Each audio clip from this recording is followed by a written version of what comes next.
Good evening and welcome. My name is Jessica Chen, and I am the Director of Public Programs here at the 9/11 Memorial and Museum. Before we begin tonight's program, on behalf of Alice M. Greenwald, President and CEO of the 9/11 Memorial and Museum, I would like to acknowledge the deadly vehicle attack that took place yesterday near the World Trade Center. We commend the immediate response of the New York Police Department and all emergency personnel. Our hearts go out to the loved ones of the victims, and we hope for their swift recovery. We at the museum join the city and the world in mourning this tremendous loss. Tonight, we are joined by Stephen Sestanovich, the Catherine and Shelby Cullum Davis Professor in the Practice of International Diplomacy at the School of International Public Affairs, Columbia University, and the George F. Keenan Senior Fellow for Russian and Eurasian Studies at the Council on Foreign Relations. Previously, he served as Special Advisor to the Secretary of State, Ambassador at Large for the new independent states, and was the State Department's principal officer responsible for policy toward Russia and other states of the former Soviet Union. Ambassador Sestanovich brings decades worth of knowledge and keen insight into tonight's discussion of Russia, their recent interference in American domestic politics, and their overall foreign policy strategy. We'd like to thank Ambassador Sestanovich for sharing his time and expertise with us. We are also deeply grateful to our members for their ongoing and sustaining support of the Memorial Museum, and to the David Berg Foundation for their support of the museum's 2017-2018 public program season. So without further delay, please join me in welcoming Ambassador Sestanovich in conversation with the museum's Executive Vice President and Deputy Director of Museum Programs, Clifford Channon.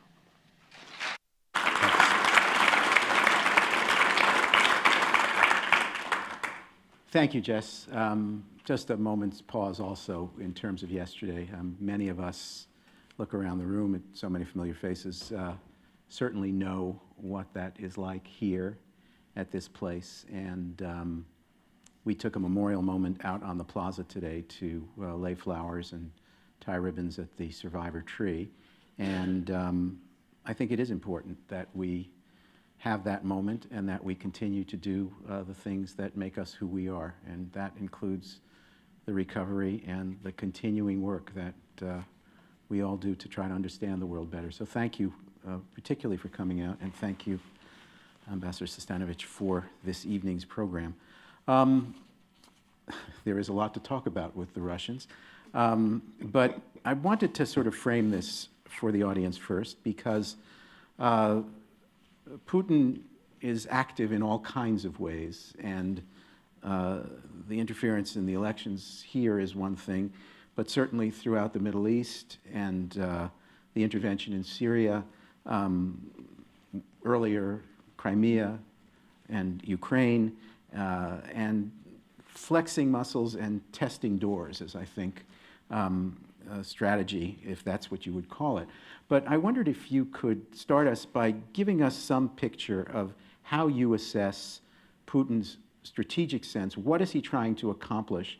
And are the various things that we're going to talk about in this evening, anticipating what they are, do they fit in neatly to the strategy as you see it? Just in 25 words or less, you mean? 50, 100. The night is young. Okay. Look, people often say of Putin that he's not a strategist, that he's really good at tactics. I don't know how to evaluate that, but I think it is possible to say some of what Putin's goals are. And turning them into strategy, I guess, involves defining them. If there's a single goal that Putin refers to and seems to be energized more than by any other, it's making Russia great again, if I could use. I was afraid you were going to say that. And that's with specific reference to the 1990s as they remember them, as he remembers them in particular. Russia was emerging from the ruins of the Soviet Union. And the question is what kind of a power it would be, what kind of role it would have in the world. And I think when you say you want to make Russia great again, you're not actually saying anything very controversial for Russians. In part because some of them just instinctively know what that means, but also because others who might agree with the goal might mean something very different by it. And the thing that is different about Putin is that he wants to make Russia great again, but he has a particular idea of what that means. Because Russia's leaders in the 90s also wanted Russia to be great. And by the way, those of us who worked in policy at the State Department in the 90s also thought it would be good if Russia were great. We just didn't mean necessarily the same thing as somebody like Putin. What he means by it is great in the sense of standing alone and able to direct its own affairs and not taking any patronizing back talk from other countries. And Putin has a particular definition of sovereignty, which he's talked about in public quite a lot. He thinks there are only a few countries in the world that are sovereign. Typically we think the world is full of sovereign countries. He thinks only a few big countries, the ones who can tell other countries to shove it. Mm-hmm. So who would he define as sovereign in that sense? Well, in particular, he meant, who would he define? Yes, which countries would he? Only the great powers Okay. are truly sovereign. And he wants to make Russia great again so as to be able to ignore international, criteria about whether you have a democratic government. Mm-hmm. His phrase for a while, his slogan of his of Putinism and of his regime really was sovereign democracy. Mm-hmm. And there are people who say, whenever you say have a modifier for democracy, it means not. Right. And sovereign democracy meant not anybody else's definition of democracy. Now, what, in terms of how he pursues this strategy, what are the constraints? Russia is not a great economy and has no prospect really of being such. Not just that there's very little industry that's of interest to the world at large, but there's deep corruption, and it's a very resource-based economy at this point. So is this a sovereignty that is defined by military prowess, by political influence? What are the constraints and what are the aspirations? Or by oil production. Or by oil production, yeah. Well, it is true that Russia is not, as the Soviet Union used to be classed, one of the 2 or 3 great economies in the world, but it's much more stable, productive than it used to be. As post-Soviet Russia. Yeah. I think the general measure that people use for describing economic well-being is that household income under Putin in Russia has increased 4 times. So, I don't know how many people here feel their household income has gone up 4 times since Putin was president, but, that's not a bad record to run on, and we'll come back to Putin's campaigns at some point, I hope. They have been able to stabilize the economy in a way that has made it possible, for example, to increase defense spending in the past decade by 100%. Mm-hmm. I don't think there's any other country in the world, very few, that can say that, and that's not from a really small base. They've been able to increase oil and gas production. I mean, they're both of them declining a little bit right now, but from beyond what anybody expected in the 1990s. I remember CIA estimates in the late 90s where they'd never get above 8 million barrels a day. Well, they're 11. Mm-hmm. They are a very narrowly based economy, but they grew a lot in the first decade of the 2000s, and that gave them a sense that they can begin to address some of the problems and recreate their international role in a way that people had not thought possible before. And that international role, based on this idea of sovereignty as they define it, does that put them, in your view, in a natural rivalry with the U.S., which there are all kinds of historical antecedents for, but does it reinforce the rivalry with the U.S. and also with other powers that could, China being the principal one, that could also aspire to their definition of sovereignty? Well, I don't think it necessarily puts them in a rivalry with the U.S., but Putin has certain predispositions that point him that way. You know, in the 90s, people thought Russia could be a partner of the United States. We never used the word ally because the Russians didn't really like it all that much, and we didn't quite see that as a very plausible destination for the two countries. But partner meant a very cooperative relationship, even if Russia became more powerful. But I think it's fair to say that the view that Putin has of how Russia should act in the world is one that doesn't require alliances. We tend to think of Americans tend to think of our role in the world as naturally supported by alliances. That's just sort of part of the territory, and we would think that if we lost our alliances, we would have lost something kind of fundamental that defined the way we acted in the world.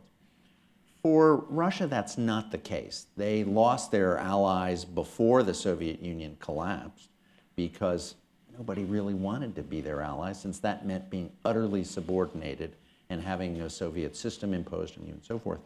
So the Russians have kind of gotten used to the idea that they're alone. But not having allies, which I think in some ways they think of as their natural condition, doesn't mean you can't have better relations with a lot of countries. And one of the things that Putin would probably point to as a set of accomplishments, even over the past 5 years, which have been kind of rocky, is a kind of diplomatic offensive that is supported by military intervention in the Middle East, for example, that has enhanced relations with a whole lot of countries that they typically had bad relations with. Their relations with China are close. They're not what you'd call an alliance, but they are certainly deeper and more cooperative than they used to be. The area where they have had a setback, where there's no real set of good relations or an expectation of it, is with the West, with European countries and with the United States. And that is a kind, I think it's hard to say how fundamental a setback the Russians think that is. There was a time when we would have said that was a definition of failure for the Russians, that if you don't have good relations with Europe and the United States, you must be doing something wrong. You know, the first time I ever met Putin was with Secretary Albright in 2000, very beginning of 2000. And he explained to her that actually his goal was precisely to have cooperative relations with Europe and the United States. And he said, China, you know, there's some things that we do together, but, and he had a kind of funny way of talking about it. He said, you know, I like Chinese food, chopsticks, fun, but really, we're a European country. And for most Russians, that's their identity. And the idea that you could be Russia and be completely estranged from most of Europe and the United States, that's something that requires explaining. We'll come a little further into the outward influence, but you talk about the incomes going up 4 times in recent years and so on and so forth. So talk a little bit about Putin's domestic standing coming into next year's election. Does he have a strong base of support? Is he popular, or is it simply the acceptance of things as they are that would propel him to another term? You know, there's some witticism of some historian or whoever, Russia's never as strong or as weak as it seems. And I would say Putin is never as strong or as weak as he seems. He is strong. Polls typically show that his popularity is in the low 80s. One could question that. Legitimate polls, I mean, Well, semi-legitimate Okay, polls. all right. I mean, the question is And who does the polling, yeah. legitimate polls show lower, Right. but they still show considerable popularity. And there's a legitimate poll I saw recently that measured respect for different institutions in the Russian system. Far and away, the one that has gained the most respect over the past 10 years, the presidency. Second, by the way, the military. And a lot of that is based on this idea that Putin stabilized the country, got the economy back off its back. There are lots of positives and negatives. I said that household income had gone up 4 times Yep. while he was president. The Russian government's own statistics show that median household income has declined 4 years in a row. So politics being a what have you done for me lately game, you wouldn't want to be running for re-election on that platform. You know, I've reduced your income 4 years in a row. And there are plenty of good, economic indicators, but they all have a kind of bad side. For example, foreign direct investment in Russia went up 50% last year, according to a very unreliable official of the Russian government. But that's partly because it went down 95% 2 years before that. I see. So the base is not So there's great. nowhere to go but up in Yeah. that sense, yeah. The other thing, though, that is interesting that I think people ought to be paying more attention to in Russia is the way in which the mere prospect of Putin's election is creating anxiety within the Russian elite. Because they all figure, oh, he's going to run and he's going to win. But what does that mean for me? Putin is kind of a loyalist to his own people, but he also changes horses. You could say that every single one of Putin's terms has been different from the others. And there's a high anxiety within the Russian elite that you see expressed in lots of different ways. For example? I was going to say anxiety about whether they will be left out in the next term. I see. Officials fighting each other. You have a court case going on now involving the head of the Russian state oil company, a guy named Igor Sechin, old KGB friend of Putin's, who is testifying against the former economics minister, who's a high-ranking advisor to Putin, who is being charged with trying to bribe him. So you have 2 members of the elite basically at war with each other. You have the instruments of coercion of the state. All of the different intelligence and security agencies, the police, engaged in turf battles. There's a kind of turf war in Moscow involving control of neighborhoods by criminal organizations and control of some parts of the police by what's called the Chechen mafia. You have had turmoil in the position of governors. Putin has fired 11 governors in the past 3 weeks. There is a kind of anxiety about what the nature of the regime is going to be going forward. For example, the Russian church has launched a kind of offensive against against cultural institutions that they think are, inconsistent with church doctrine, teaching, and institutional respect. So trying to get movies censored, people fired from the theater. And nobody quite understands who's on what side of this, but I think the deeper explanation is people are trying to stake out their turf, establish their position, so that in the next Putin term, things will be okay for them. Does he encourage this kind of conflict so it keeps everybody off balance to his advantage? I actually have said exactly that of late, that, you know, if you need a rationale for why you should be reelected, the chaos within the elite is obviously one reason for it. But I think there's something a little deeper, and that is that there are signs of a kind of disillusionment in some quarters with Putin. Maybe you know this guy, Alexei Navalny, who used to be described as an anti-corruption blogger.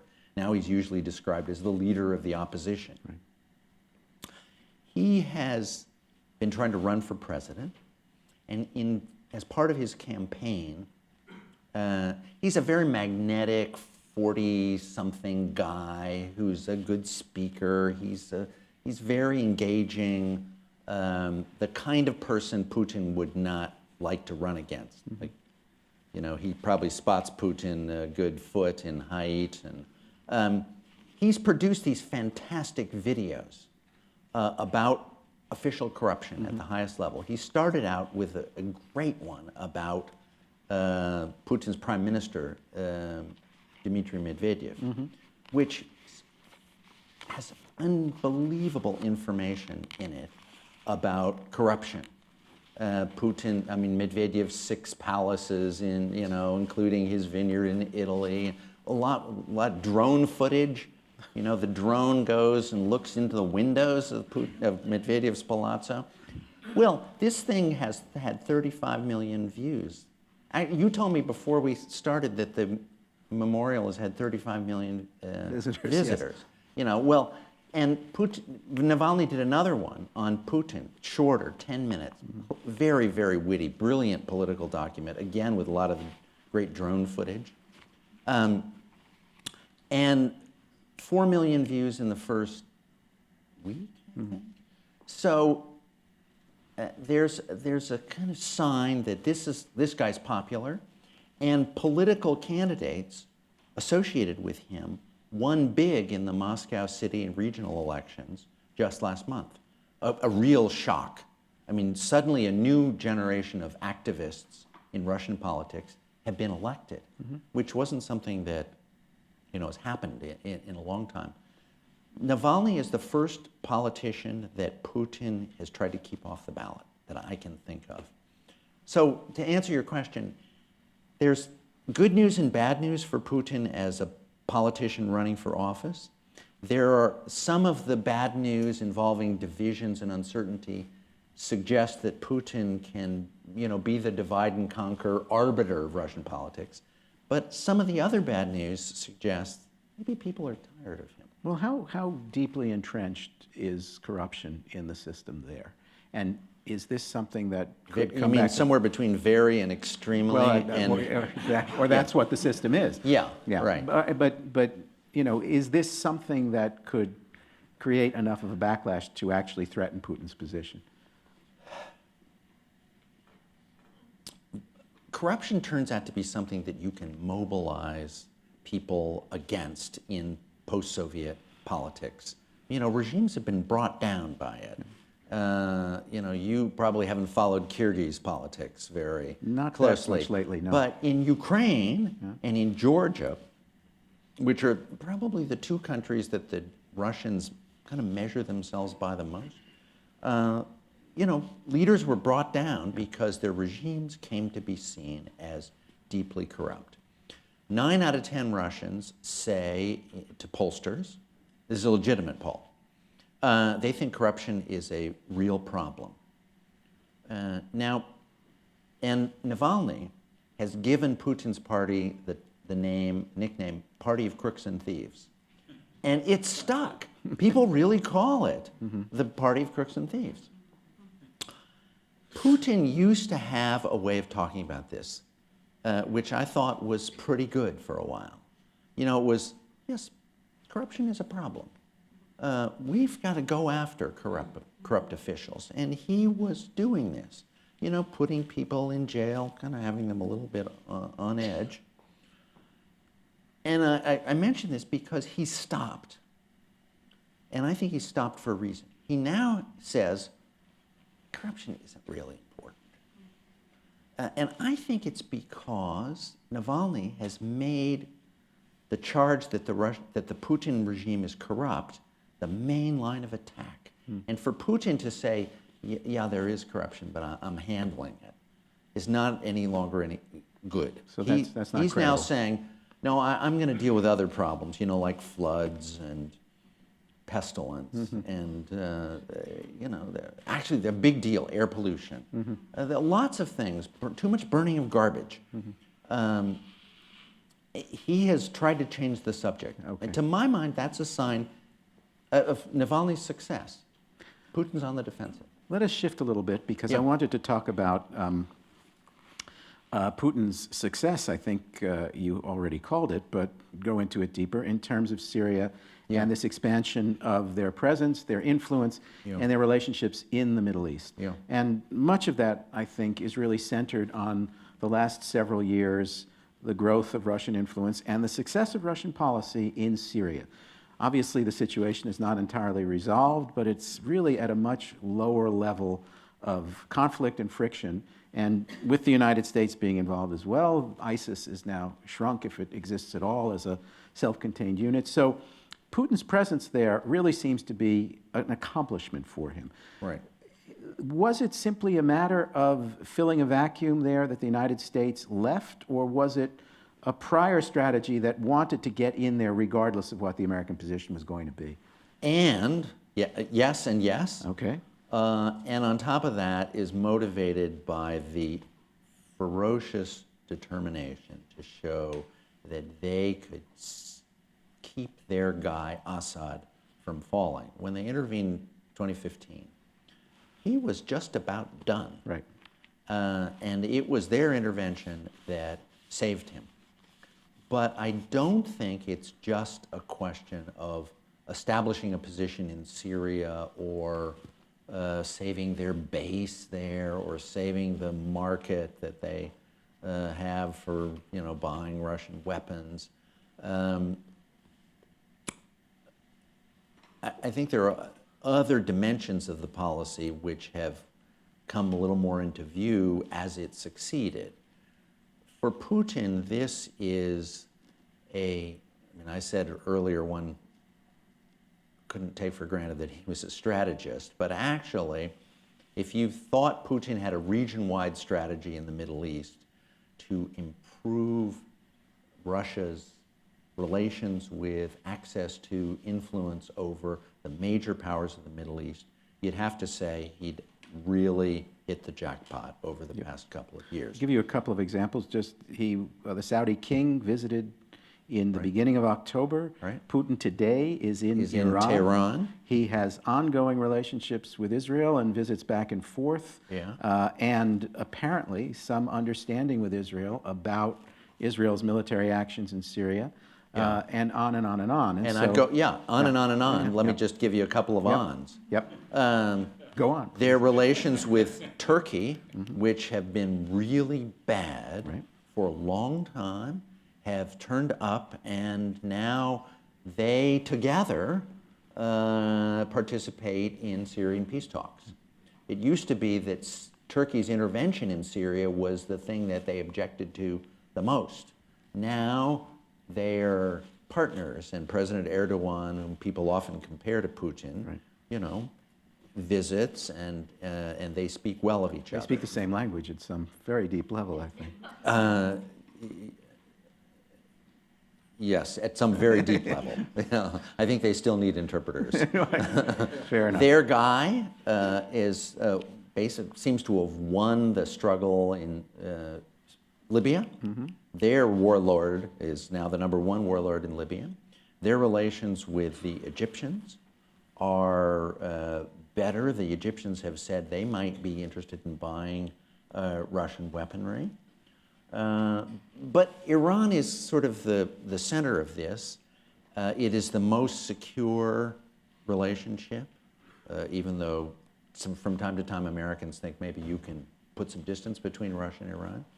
It has been the most advantageous. Without the Iranians working with them, they would not have been able to prevail in Syria. And it's also the most problematic for all the other major powers. Because although they are interested in and have developed their relationship with Russia, they're also very nervous about Iran. And one of the reasons they're interested in Russia is to get them to stop working so closely with the Iranians. And when it becomes clear that that's not on, then there may be a little bit more of difficulty in their relations with Russia. But for now, you'd have to say that the Russians have built a position in the Middle East which is stronger, has stronger foundations, wider across the region than anything the Soviets were able to do in the Middle East in the entire history of the Soviet Union. And just to take the one case of the military intervention, that was bolder, more extensive, more unilateral, and more successful than anything the Soviets did in the entire Cold War rivalry with the United States. That's true. And I mean, that's where the vacuum becomes the question. Could they have done that if the United States had not sort of stepped back and said, we're not really going to get involved in this? Yeah. My own view is that in 2015, as they were looking to get in, the question that was on their mind is, can they be sure that the United States is not going to resist, that they're not going to get into a military confrontation with the United States? The famous Obama red line decision gave them a lot of confidence, made it a thinkable undertaking. But I don't think it completely settled it. And so they had to watch in the course of 2015 to see if they got in, would there be pushback from the United States? I was talking to somebody whom I shouldn't quote, but who was shall we say, a very senior Pentagon official in the Obama administration, who said that part of the Russian game going into Syria was to lie to the U.S. about what their purposes were, so as to get the United States to relax a little bit and not push back. And one of the things they lied about was they said, I can't believe anybody believed this, that they're going in to try to begin the transition of the Assad regime, to remove Assad. People said, oh, great, that's what we're after. Well, I mean, it's convenient to believe that if you don't want to go in, and you have a fig leaf for saying, there you well, go. Our policies are harmonized. People often believe things that are convenient. Yes, it would appear so. This then sort of gives us the opportunity to now talk about Russia's relations with the United States, because there has been some overlap in Syria. I'm not saying this is particularly related to the domestic politics issue in the U.S., which we will talk about, but it has at least opened the possibility that the U.S. and Russia do not have to be antagonists in the Syrian issue. And the U.S. pullback from that sort of indicated that the U.S. did not want to sort of set the pace for what would happen there. And as long as the Russian position wasn't completely antithetical to what the Americans wanted, it seemed, we communicated to them that we could sort of get along with what was happening there.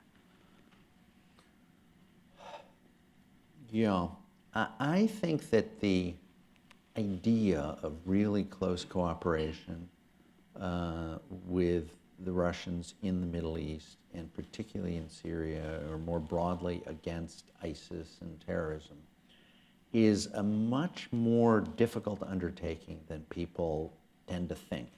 And I think in particular than our president tended to think. His view was... This is Obama you're talking about? No, I'm talking about President Trump. President Trump, okay. Yeah, President Trump has been saying, you know, why can't we get along? Why can't we work together? And there were intimations from some of the people around him that maybe, you know, they could work together in Syria by just putting the Ukraine issue aside. I think what he heard from his military advisors and his intelligence people is, no, we don't really like working with the Russians very much. We don't trust them. It's very hard to build confidence. We are able to stay out of each other's way, what at the Pentagon they call deconfliction. And that's good, because we don't want to shoot their guys and they don't want to shoot us. And so they can get into their little, they can do the work of strengthening Assad and expanding his control in Syria, and we can work on, ousting the ISIS types from Raqqa and Mosul, and we'll be on parallel tracks. And I think really that's how it's developed. This has not been a joint undertaking. It has been parallel undertakings with a lot of communications between staffs to make sure that no terrible incident happens that requires people to think about going to war. Can the status quo in this regard continue? Well, no. That's the problem, is that once each side succeeds, then you're bumping up against each other, and the question is, what's the future of Syria? What's the future of the American presence? Is it going to be possible to just stay out of each other's way if the Russians are determined to do what Assad has said he wants to do, which is to regain all of Syrian territory? They now say they have 95%, which seems maybe a little higher. Seems high, yes. And the American view is, well, we don't want to just hand all of Syria back to Assad. We think that's how the story got started, is Assad's abuses energized groups like ISIS. So you've got a problem now of trying to figure out whether there is some way forward that can meet both sides' objectives. And I'm not inside that discussion, but it is interesting to see how the Russians are maneuvering. They're not maneuvering badly. For example, just today, Syrian Kurdish leaders said they're willing to participate in the Russians' peace talks, which they've earlier said they wouldn't do. So the success that the Russians have had is they're beginning to be able to build out from it. Right. What about Iran as a factor for potential difference between the U.S. and Russia in the Syria, Middle East area? I mean, the Russians are working quite closely. I mean, very well strategically aligned at this point anyway. This is clearly antithetical to where U.S. policy is right now. Is that a potential breaking point? Well, it doesn't have to be on every issue. On the question of the nuclear agreement, for example, the U.S. and Russia have worked closely together. Now that the president has put some distance between himself and the nuclear deal, the question is, will this become a bone of contention? It certainly, at a minimum, has given the Russians the opportunity to sound as though they and the Europeans are in complete harmony, and the United States is the odd man out. Other issues involving Iran have to do with relations with other states in the region, which are all saying to the United States, just as they're saying to the Russians, would you do more to limit the Iranians? And we probably have different ideas about how to approach that from the Russians. Another issue is, of course, are we prepared to add sanctions? The Russians are not interested in doing that. They're interested in expanding their presence of their oil companies and gas companies throughout the Middle East, especially in Iran and in Iraq with a pro-Iranian government. And so that is a definite obstacle, an area where we don't at all see eye to eye. I think it'll be more difficult to work out some kind of cooperation in that area than it was for the Obama administration to narrowly focus on the nuclear issue, because that's one where all the great powers were essentially in agreement. Right. Let us shift a little bit to domestic politics and the last U.S. election and the Russian involvement. Senator Cardin of Maryland today was quoted in a hearing describing the Russian interference in the election as an act of war. The Russian general, whose name I forget, but who 10 years or more ago talked about cyber warfare as yet just another area in which the Russian military can conduct successful campaigns, essentially laid out the strategy of intervening, interfering, and unsettling other political systems. So start, please, with the question of whether or not this kind of interference is actually a strategic element in Russian policy towards other countries, and certainly focused now on the United States.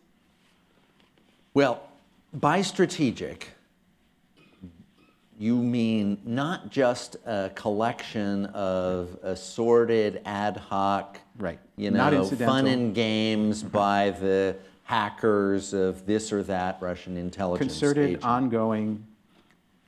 I think it's concerted in the sense that all of these guys have a green light to make trouble for in the internal politics of European countries and the United States.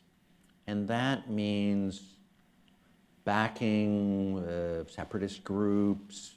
It means funding anti-American groups, anti-EU groups. One of the things that Putin and Trump have in common is a dislike of the EU.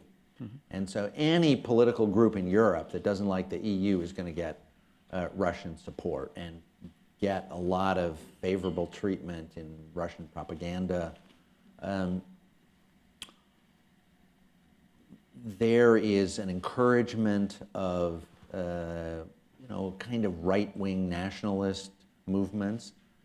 In the middle of the French election, Putin received Marine Le Pen in Moscow. Something that no other European leader would have done. I think it's literally true. She was not received in any other major country. But that's part of this sort of, thumb in his nose at the established governments of the West, and for a number of kind of related purposes, to sow a kind of confusion, to create the idea, which is important back home in Russia, that actually Western countries are just corrupt and divided, and democracy doesn't work very well. It produces internal discord, and aren't we glad we don't operate that way? By strategic, people often sometimes mean something else, which is closely monitored and directed by Putin himself. And I'm not so sure that we really know that, because I think Putin is sometimes a details guy and sometimes not a details guy. And I think he doesn't monitor every account in Twitter. Right. But in a big picture sense, does he know what's going on? Does he have to approve what's going on? And I bet he doesn't understand social media very well, but he's got guys to implement for him. Right. Twitter has now said the number of accounts that they recognize as Russian controlled has gone up 15 times. 12, 13, 15 times. Just in the past month, they've increased the estimate of it. Putin was not paying attention to that, or to the Texan separatist groups that they welcomed to Moscow, or the California separatist groups. But there is a kind of broad encouragement of that, which is, why RT has got such a big budget. Fabulous facilities in Washington, by the way. I was in their studio last year. Couldn't believe it. But people sometimes mean something even more specific than the broad encouragement. Like Putin said, go after the DNC emails. Right.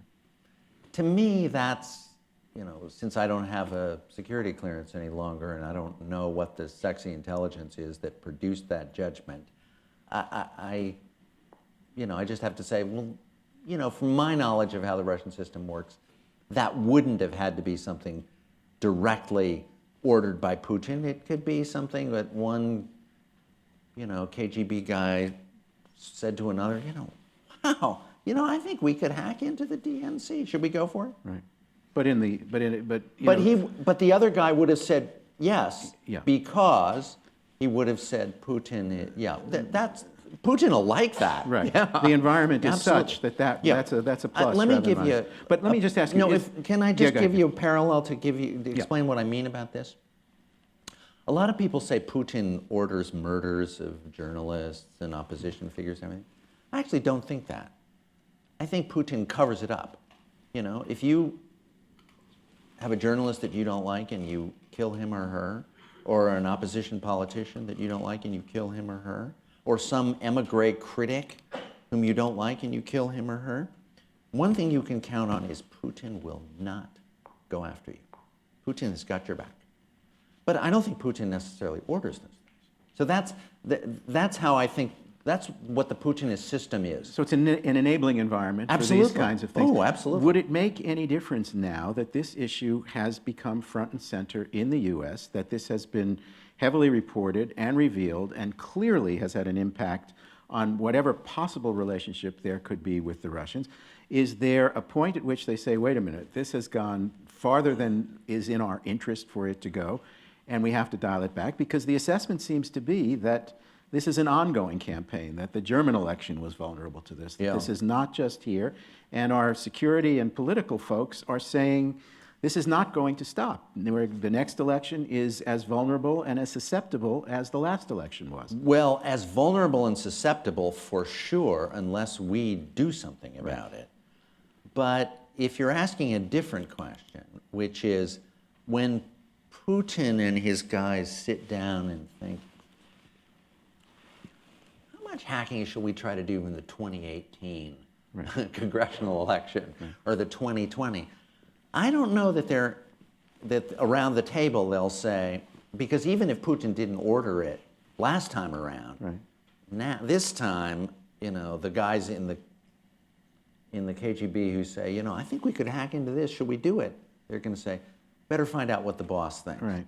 And I don't know whether they're going to say, you know, that just has played out so great for us that we should do it again, or whether they'll say, you know, that didn't go exactly the way we thought. But let me ask, what's Yeah. the negative side? Because the positive side clearly is they have undermined confidence in our Yeah. systems. Yeah. They have encouraged us to be at one another's throats. Yeah. So, okay, not going to be a close relationship necessarily with the U.S., but does that really matter if we are back on our heels and they are having gains in the Middle East and elsewhere? Well, Cliff, allow me to come right back to one of the first questions you asked, which is, what are their goals?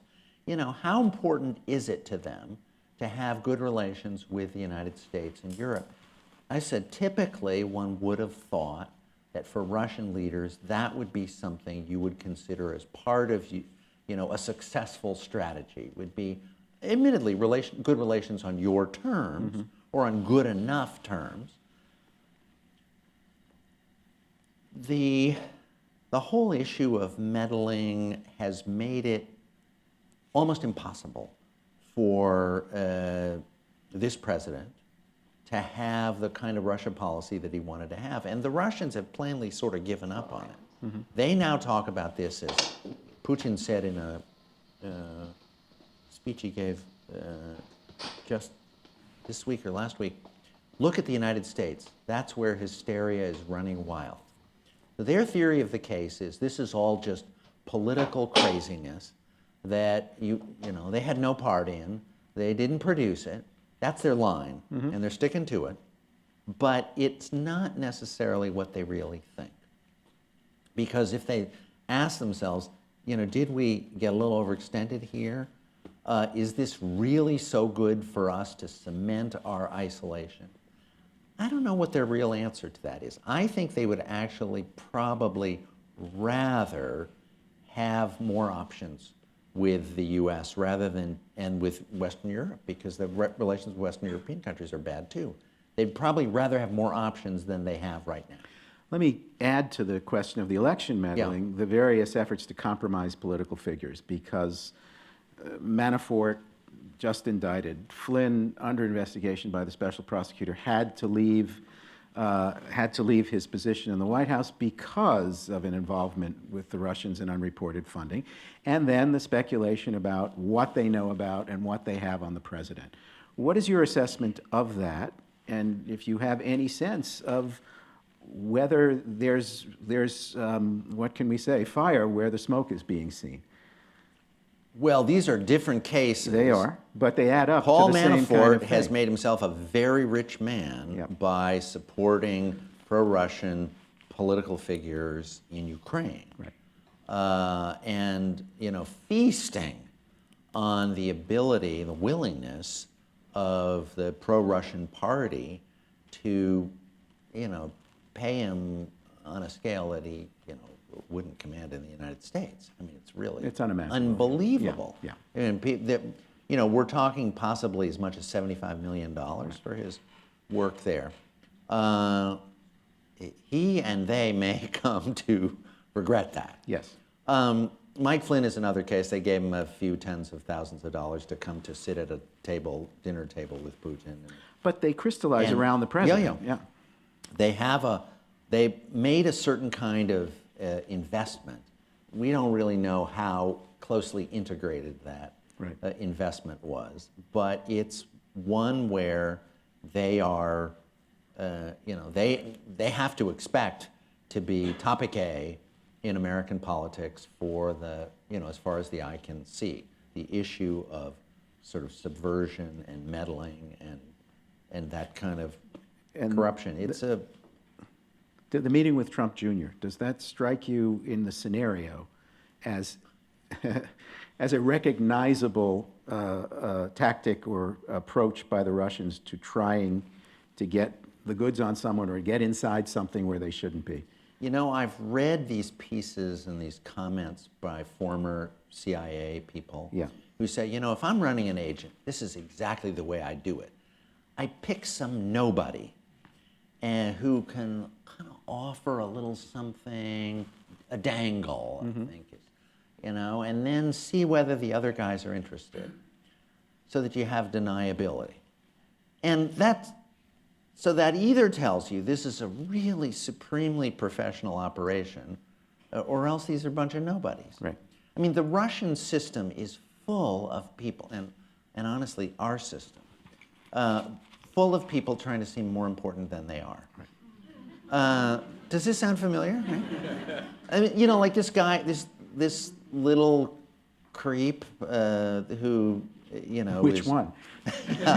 No, the littlest of the creeps. I can't who was judge him indicted that way. on Monday. Yes, the guy who Papadopoulos, was Papadopoulos. Papadopoulos. Yeah. I'm not saying that he wasn't part of collusion, and I think the Russians, some Russians, were at least trying to get him interested. But were they trying to get him interested so that they could go to Moscow and say, I'm actually more important than you think. I've got this friend who's a volunteer for Trump, or is it all a carefully orchestrated plan? On Papadopoulos' part, I suspect it's, at least what one reads about the Trump campaign, sufficiently chaotic and disorganized and unstrategic, that, lots of room for freelancers. Yeah. Political campaigns are full of people who are trying to find a way to get the higher-ups to notice them. Right. And so I want Bob Mueller to tell me more on this subject. and I have a lot of confidence he's going to. I think you're right. And so we'll stay tuned for that. Yeah. Now, my guess is there may be some questions in the audience on this subject matter. So I'm going to see if we have anyone who would like to ask questions. We have questions in mind here. Let's start in the front, but wait for the microphone if you would. Harmony will come down. No, we want to get your voice on the mic. Right here. Harmony, in the front. Sorry. Mike, you had one the last time, I think, right? Yeah. We'll get you. Don't worry. Thanks. Very good. You didn't answer the question about the dossier. What your... Oh, was I asked about the dossier? No, you weren't asked about the dossier. There's so much. Well, what do you think of that as a plausible scenario? Well, a friend of mine in who's worked in our intelligence community knows the British former spy who compiled the dossier. And she said to me, I have the highest regard for him. People think he's a serious guy who's not just making stuff up. But I will have to say that from the parts of the dossier that I've read, and maybe you've got the unredacted version of it, as far as I can tell, he didn't go to Moscow. So he's mostly dealing with people who had, I think dealing entirely with people who did not have firsthand knowledge of this. That doesn't mean it isn't true. I think it's possible that it's all true. And although a lot of it has not been corroborated, people that I know think a lot of it is plausible, maybe with one exception. And we won't ask which one. Yeah.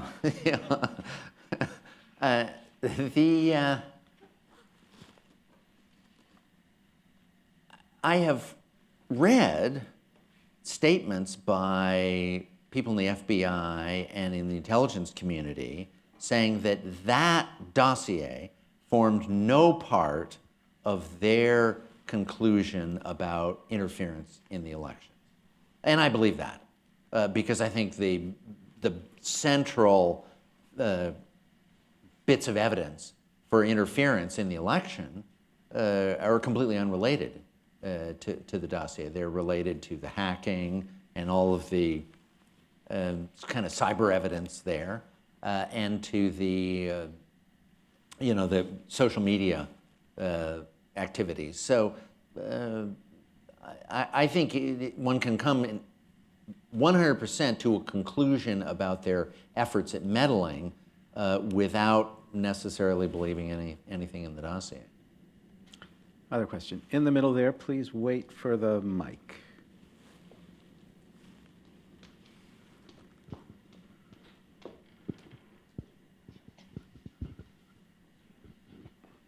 Hi. Thanks for coming. I have a question. One thing you haven't mentioned is all the military maneuvers that Russians do, like buzzing, flying close to border of Baltic states, submarines in Swedish territorial waters, buzzing U.S. planes. Is this like Russian military is running amok, or is this some sort of a concerted strategy, and what would that strategy be? I mean, it does accomplish things. It makes people, let's say in Poland and other Baltic countries, increase their military budget and being very afraid. So how does that serve Russian interests? Thank you. Oh, well, my introductory IR, international relations theory students would have an easy answer to that. How it serves Russian interests is the increase in the Polish military budget is a reason to increase the Russian military budget. And I think the general picture of militarization of European politics, also good for the Russian military.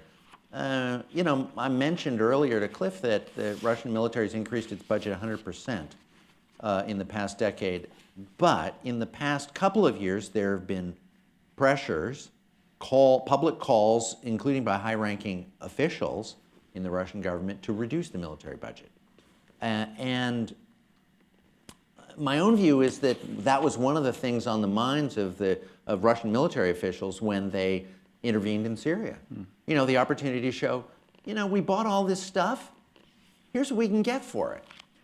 And I think the general kind of, hot dog, cowboy, in-your-face approach to rules of engagement in Europe, in the Baltic Sea in particular, is completely consistent with that. Their view is, you're a little edgy, we're a little edgy. We military guys know how that works. We're not trying to shoot anybody down, but we want you to know we're here. You know, the Russians have created this picture of an arms race in Europe. I always point out that in Europe, in the 25 years after the end of the Cold War, everybody's military budgets went down. Substantially. Quite Substantially. substantially. But it's like 75%. Yeah. The number I like to use is, at the end of the Cold War, in connection with the reunification of Germany, there was a hot debate between the Russians and the Germans about capping the size of the German military. And the Russians said, 370,000 tops, and we want you to agree to that, never above 370,000. Well, what's the size of the German military today? Anybody got any ideas? 190,000, so it's 50%. Not on the basis of any agreements with the Russians to reduce military forces, to the contrary.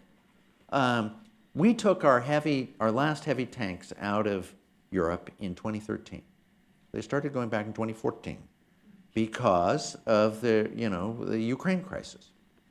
There was a demilitarization of European politics, and then in the past couple of years there's been a remilitarization, and NATO is looking at the question of what kinds of forces it needs. All countries are in part under pressure from President Trump, but certainly long before that, being pressed by the United States to increase their budget. The United States is looking at more forward presence in Eastern Europe, and that's 100% the result of the Ukraine crisis and the Russian build-up and the kinds of activities that you're describing. Right there at the end of this row, please stand up if you would. Sure. Thank you. Thank you for a fascinating presentation. My question was about Putin's longevity. He's been around for 17 years. What you see of him and previous leaders, how long do you think he might stick around for, and what would it take for him to move on? Putin is 65, I believe. Recently, there have been a lot of Russian diplomats who've been dying in countries around the world. Have you noticed this story? That maybe it's just a small thing. The Russian ambassador to the UN, 3 or 4 other places, they all sort of all dropped dead. How do the Russians explain this? Because people say, is there some kind of foul play, something going on in the Russian foreign ministry that we don't know about? Well, the Russian answer to this is, well, how old were they? Well, they were in their mid-60s, right? I mean, people in Russia don't live beyond their mid-60s, Russian men. So actuarially, Putin's, his prospects are not so great. But he has great care, and he spends a lot of time on fitness. And as far as we know, he is, you've seen the pictures of him doing all of these things, sort of clad and semi-clad. He seems to be in good health. Constitutionally, which is different from actuarially, he can serve, if he's reelected next year, until 2024, unless he changes the Constitution again. So it's a safe bet to think the Constitution is not I'd say written in one stone. other thing. Factionally, a lot of people really just want Putin gone.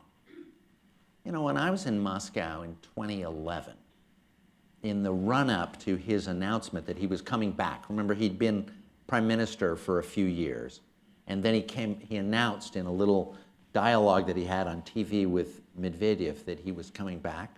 Medvedev had been president for 4 years and then had to become prime minister again. Everybody I talked to in Moscow said, Putin is yesterday's guy. We don't want him.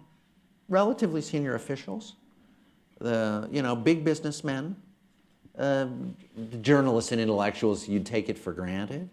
But people that you would expect to be part of the Putin system were thinking, we can move beyond just this sort of one-man personalist rule. We don't need a big boss like this. We'll do better if we go beyond it. a lot of people were disappointed. They thought in 20 years, since the collapse of the Soviet Union, we've come far enough that we don't need this.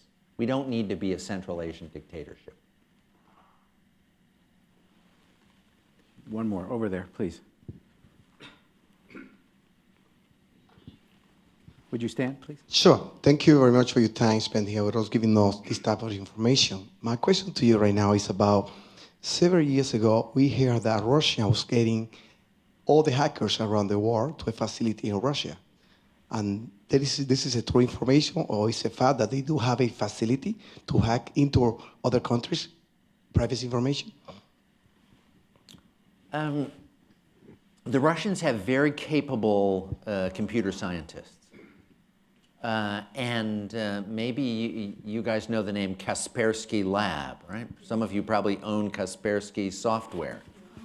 Show of hands, who has Kaspersky software?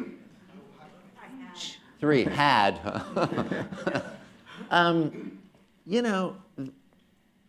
It's, to my mind, a kind of possibly sort of tragic story. This is a guy, Kaspersky, who was, cyber engineer in the Soviet system, who created a fantastically successful company. You talked about the narrowness of the Russian economy. Mm-hmm. This guy's a true post-Soviet, almost unique post-Soviet success story. Both in terms of the technological sophistication of it, the marketing, the kind of confidence in the brand that was created. And now all sort of shot because, compromised by a sort of broader effort of which he may or may not have been a part. Maybe some parts of the company, we don't really know for sure. But if they were compromised by cooperation, that in itself is a kind of tragic development, because here you had the opportunity for something sort of new, independent, and positive in Russian economy and society. A company that could build on the genuine scientific achievements of Soviet times and turn it into something that could be part of the modern world. Now that's in question.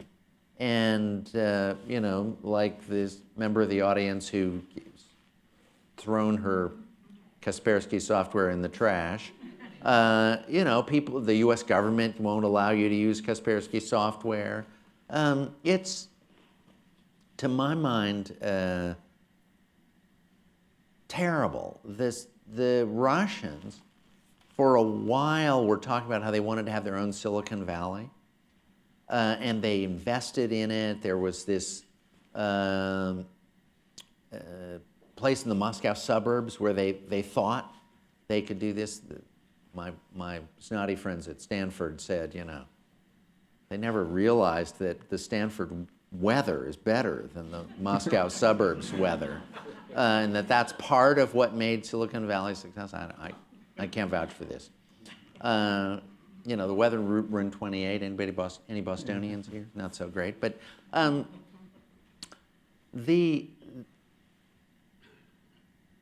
there was a real opportunity to try to create something real out of the human capital that the Soviet Union left behind and the technological expertise. And it's ruined by a number of aspects of Putinism. One is this kind of cyber offensive that you've described, which, truth is a lot of countries do this because you have to keep up with the Joneses or else your security goes to hell. Other elements of the Putinist system are undermining it as well. Today or this week, Russians were able to announce that they'd moved up to 35th place in the World Bank's ease of doing business rankings. In the past few years, the biggest rise of any country in the world. The Financial Times called Russia the biggest winner in these new rankings. But what these rankings really, ease of doing business really is about transferring property. But they're still 106th in the world in property rights. So you can transfer property that you don't, is not secure, and the state can take it away from you, or other people can take it away from you. Other oligarchs, small businesses, local officials. That's what the corruption of the Russian system is all about. So you can rise in one area, but because at bottom the system is sort of corrupt, under-institutionalized, it can't succeed. This is a long way around to answering this question about the capabilities that Russia has. Just as you suggested, they're very great. But in the United States, those great capabilities are related to a fantastic growing sector of our economy. In the case of Russia, what one sees is that they're related to a part of the economy that's still tainted by the past. Well, if Putin's accomplished nothing else, he's put Russia back in the conversation in a way it hasn't been for a number of years. No, it has been. Come on. We Russia hands believe that. I'm sorry, yes, I didn't mean it, and I told you before, but this was my area of graduate study, so I feel like, yes, we have to keep talking about Russia. But we have now talked about Russia this evening, and it's really fascinating. And please join me in thanking Ambassador Sestanovich for joining us. Thanks. Pleasure. Thank you.